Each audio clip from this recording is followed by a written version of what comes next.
Now back to Smoke on the Water for more Straight Up with Sturge.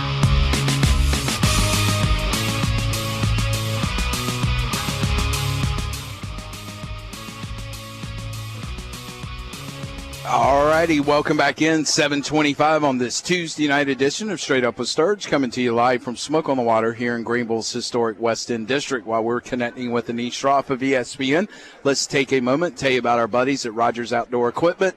Doesn't matter if it's still chainsaws or leaf blowers, they got them in stock. Hey, as Anish will probably testify up here in North Carolina, the weather's turning cold, the leaves are falling. All 10 hours of my weekend work this. Why did I even bother? You can't even tell today. But Rogers Outdoor Equipment has saws starting at $179.95, leaf blowers starting at $149.95, and we're going to tell you more about Rogers Outdoor Equipment as we go through the show. But let's go to the guest line. Let's bring on Anish Shroff. Anish, you keeping warm up there tonight? I guess in studio with all those cameras and lights on, you're going to be warm. Brother, I went to school up at Syracuse. That's true. That's true. Out over a little dusting. It might not even be a dusting. I don't get it. Yeah, you know, the only reason that it gets me, this is a little bit personal, I have a steel plate in my neck from cervical fusion surgery.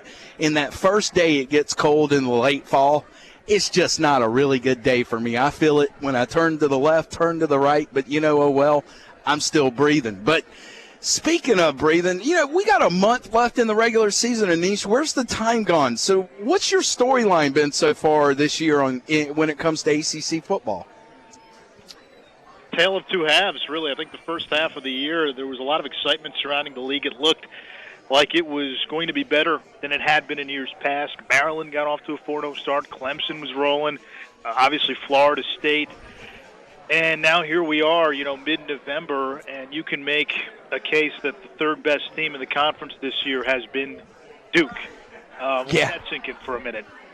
You know, Florida State has been outstanding. They've steamrolled everybody. They've, you know, destroyed Clemson. They destroyed Maryland, you know, Wake Forest last week. I mean, everybody they've played, you know, they've handled their business. You know, I think the luster has kind of fallen off Clemson a little bit after, you know, that FSU game, and it's prompted a lot of folks to kind of say, well, okay, same old ACC. Who do you have besides Florida State right now? And to be honest with you, you know, Clemson's been a top 10 team, but, you know, the one game they had against Florida State, I think we saw how big the gap is between those two schools. Mm-hmm. You lose in that fashion on your home turf.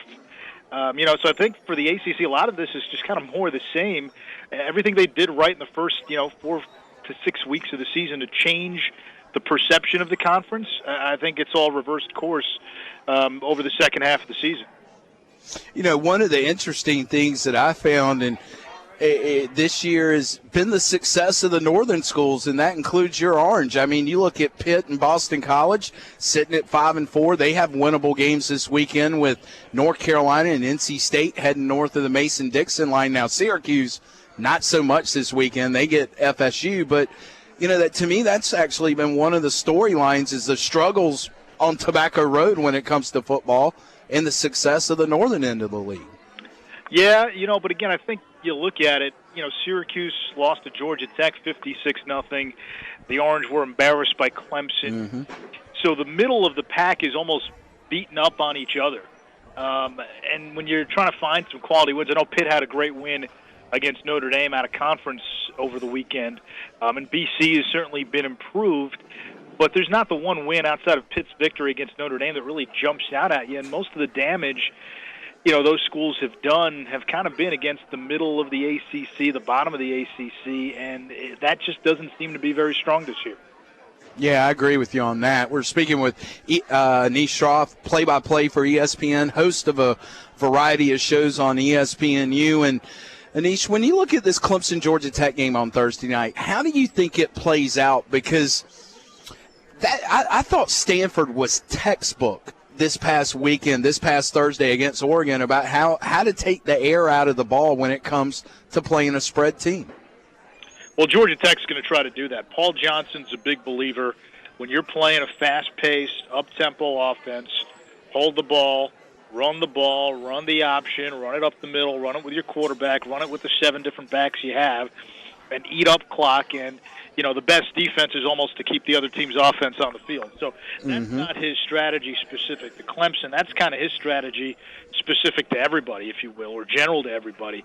So I think they'll try to do that. Clemson's had a bye week to prepare. Paul Johnson hates when you say that. They get an extra week. But every coach you talk to says it helps preparing against that kind of offense. And I think Clemson's defense is much improved. Florida State notwithstanding, I think this team has taken a lot of giant strides on that side of the football. So, to me, I'd be surprised. I know a few years ago Georgia Tech sprung the upset. I would really, really be surprised if it happened again.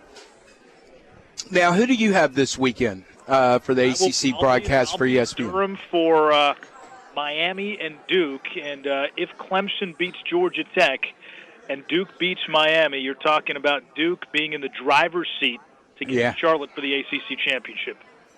Yeah, that's why I thought that's what you have. And did you ever fathom that you would be going to Wallace Wade Outdoor Stadium in November for this key matchup in the Coastal Division? Because, I tend to think if Duke gets by Miami, they'll beat their two in-state schools to finish the season out. That being said, Anish, I wasn't surprised that Miami lost to Virginia Tech. It seems the trend when you're undefeated and you get beat, sometimes that beats you twice. But I got the feeling that Miami, even with Duke Johnson being out, may be grounded and take care of Duke on Saturday. It's going to be interesting to watch. The folks who like, as I call it, the transitive property of college football. Well, Miami lost to Virginia Tech. Duke beat Virginia Tech. This will be the third straight Duke game I've covered. I had the game against Virginia Tech. I had them this past weekend against NC State. And what's different about this Duke team is, to be quite honest, they didn't really play well in either of those games, at least on the offensive side of the ball. They turned it over 4 times against Virginia Tech, didn't convert a third down the entire game, had less than 200 yards of total offense, and did not complete a pass in the second half. If that happens in years past, when that football program is going on the road to play a ranked opponent, the game's over by halftime. Against NC State, they turned it over 4 times, were really sloppy on offense. Still ended up winning thanks to a couple of defensive touchdowns and a special teams TD. So this is a team that now all of a sudden has won with its C game. Now, you're not going to win with your C game against Miami, but I don't expect Miami to blow anybody out. I mean, this is a Miami team we saw very easily should have lost to Wake Forest, should have lost to North Carolina. You play with fire enough times, and I think that's something Duke has to worry about because they've played with fire the last couple of weeks. But you play with fire enough times, you'll get burnt. For Miami, listen, this is a must-win. I mean, how crazy is this, Mark? Duke's got a better chance to get to the ACC championship game than Miami, and Miami has never been to the conference championship since coming to the ACC. I mean, go figure. Yeah, I've been friends with Cut since his days as an offensive coordinator at Tennessee, and I lived in Knoxville, and lo and behold, we had dinner right next to each other one night, and we just got along. Cut told me up in Greensboro back at the end of July, he goes, Sturge, we're a lot more physical than anybody gives us credit for. And I think you're seeing that by being able to go to Virginia Tech and win 13-10, or this past weekend actually saying, screw it, we're going to switch Anthony Boone at quarterback because of the turnovers and go with our backup and still manage to come out with a win there in Durham. It's a different Duke team this year. Yeah, that's the amazing thing. And the last couple of weeks, they're starting to win games with their defense. You even go back to the second half of the Virginia game. They were down 22-0 in that game. Duke ended up shutting out Virginia in the second half. The last couple of years, I mean, you've seen this team offensively. They had a pretty good quarterback in Sean Renfree, Connor Vernon, Jameson Crowder. They had some guys on offense. They could score points. They just couldn't stop anybody. That was the big reason they lost their final 5 games last year. Now they've got a defense very experienced in the front 7. And even if you look at their secondary, it's a young secondary. But those guys have kind of played real well over the last 3-4 games they've come on. They played the second half against Virginia Tech without their best corner, Ross Cockrell. He didn't play last week against NC State. They got an Ohio State transfer back there who the coaches really like. All of a sudden, they're starting to win games with their defense. So they now have margin for error, something that wasn't there in the past. So, I think Miami should be the favorite going in. I don't think it's kind of an easy street win, though, for Miami. I think they'll have their hands full. We're speaking with Anish Shroff, the play-by-play announcer for ESPN, host of a variety of shows there on ESPNU. And you'll be able to catch you later on tonight as you got some MAC-tastic action to cover tonight, Anish. And actually 2 good nights of MAC action, none being bigger than that game between Northern Illinois and an old North Carolina guy in Pete Limbo, the old coach at Elon back in the day. Boy, I tell you what, that's an eye. Let me ask you, who's better, Fresno State or Northern Illinois? Because one of those teams is going to crash the BCS. Right now, it looks like advantage Fresno State just simply because they're the higher ranked of the 2 teams. I'll say Fresno State because I don't think Northern Illinois gets through the season undefeated. And the reason I say that, I think NIU will win tomorrow night. The game I see them having some trouble in is next week, actually, against Toledo, who's playing Buffalo tonight on ESPNU. I had Toledo earlier this year against Missouri, second week of the season. Final score was something like 38-23. It didn't accurately reflect how close that game was and how well Toledo played in that game. They had a couple of turnovers. But Toledo opened the season against Florida, lost to Florida, played Florida tough, played Missouri tough. This is a battle-tested team. Their only other loss was to Ball State on the road, who's arguably, the second or third best team in the MAC. So for NIU to go to Toledo next week, I think that's a trap game. And, if you're asking me, I'm telling you, I think Toledo wins that game. Well, we're going to have to go. We had Jordan Lynch on about 3 weeks ago, and he has just gone off, if you haven't noticed, since he made his appearance here on Straight Up with Sturge. So I'm going to ride Jordan Lynch all the way to the end just because we're providing him with good karma. Final question for you, Anish, and this is tough for me to say, and I'm going to say it as a Bama grad. Sure. But FSU looks more than legit in their run to the BCS title game appearance.